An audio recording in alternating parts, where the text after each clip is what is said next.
ISRO Indian Space Research organisation.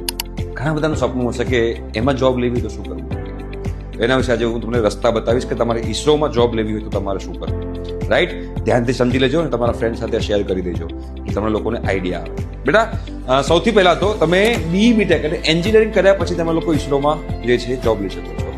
BBTechમાં કઈ બ્રાન્ચમાં જવાથી તમને લોકોને ચાન્સીસ વધશે તો મિકેનિકલ છે, ઇલેક્ટ્રિકલ, સિવિલ, કોમ્પ્યુટર, IT અને EC આ બ્રાન્ચ જે છે એ લોકોને ઈસરોમાં જવાના ચાન્સીસ વધી જાય છે. તમે કોઈ પણ કોલેજમાંથી કર્યું હોય ગ્રેજ્યુએશન પછી ઈસરોની પોતાની એક રિટર્ન ટેસ્ટ થાય છે. એ રિટર્ન ટેસ્ટ ક્લિયર કર્યા પછી તમારે ઇન્ટરવ્યુ આપવાનું હોય છે, તમારું સિલેક્શન પ્રોસિજર થતી હોય છે. રિટર્ન ટેસ્ટ જે છે એનું એનાઉન્સમેન્ટ બધું ઈસરોની વેબસાઇટ પર આવતું હોય છે.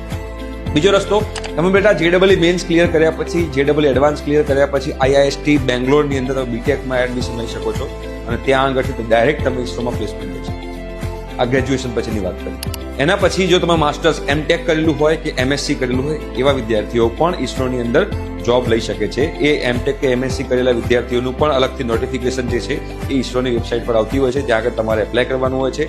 ક્યારેક એમાં રિટર્ન ટેસ્ટ લેવાય છે, ક્યારેક ડાયરેક્ટ ઇન્ટરવ્યુ લેવાય છે તમારા MTech અને MSc ના સ્કોરના બેઝ ઉપર.